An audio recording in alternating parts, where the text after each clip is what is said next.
Assalamu alaikum and welcome to morEwish cuisine. A classic chicken charga, roasted chicken served with garlic fried rice, makes a delicious and mouth-watering dinner that never goes out of style. Spicy and soft with typical aroma of charga. So let's go and see what we need for this recipe. So things we need for this recipe will be skinless whole chicken. Then I have some yogurt. I'll be using some ginger and garlic. Then I have some salt, cumin powder, red chili powder, garam masala powder, and some red tandoori food color. I'll squeeze some lemon juice and then some oil for marination. So these are all the ingredients which we use today.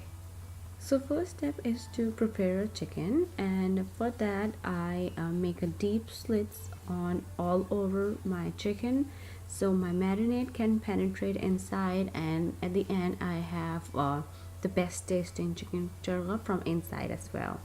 So I just make like 3-4 slits on the leg part, and I did the same on the chest part as well. And then take a kitchen twine and tie up your chicken legs together. I'm using a regular swing thread here because I didn't had a kitchen twine, and the reason of doing it is just to keep the chicken in aesthetically pleasing round shape. We don't want our chicken to get D-shaped while we fry and cook it. And then fold the chicken wings below back the chicken. And now it's time to make a marinade. For that, add yogurt and ginger garlic paste and all your seasoning and oil in a mixing bowl, and then squeeze some lemon juice in there, and then mix everything until it's fully combined.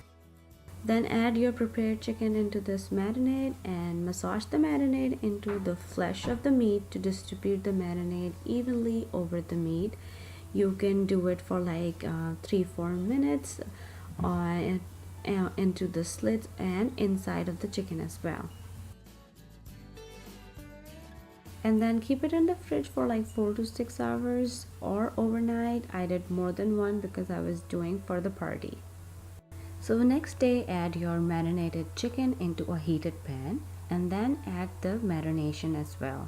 Then start cooking on medium to high flame until steam started building in your pan, and then cover and let it cook for 20 to 30 minutes. So after like 12-15 minutes, I open up the lid, and with the help of 2 big spoons, I flip the chicken so it can get very nice good color on both sides as well. It's gonna be a little tricky, but just insert 1 spoon in the chicken and then with the help of other spoon just flip the chicken, but be very careful, don't burn yourself. Then cover the lid and let it cook again for 10-15 minutes. So when your chicken is completely tender, just take it out. If you have a meat thermometer, the internal temperature should be 165, and make sure you don't overcook your chicken because now we're gonna deep fry our chicken to give it a nice golden top. Now whenever you're ready to serve your chicken, just deep fry before serving. My oil temperature was 350 degrees, and then you can flip the chicken to give it a nice golden color on both sides. 5 to 6 minutes on each side would work for this chicken, or until it's get that nice color on top. And for the remaining marination, I cook it on medium flame until I have a thick gravy kind of a sauce, and I serve it as a side with my chicken. Lahori style roasted chicken charga can be served as a starter but tastes good with naan, salad, and some dipping sauce. I served on a bed of garlic fried rice for a party, and if you try this at home, don't forget to take a picture and tag me on it. And once again, thank you so much for watching. And don't forget to subscribe and be a part of morEwish family. And don't forget to check my previous videos.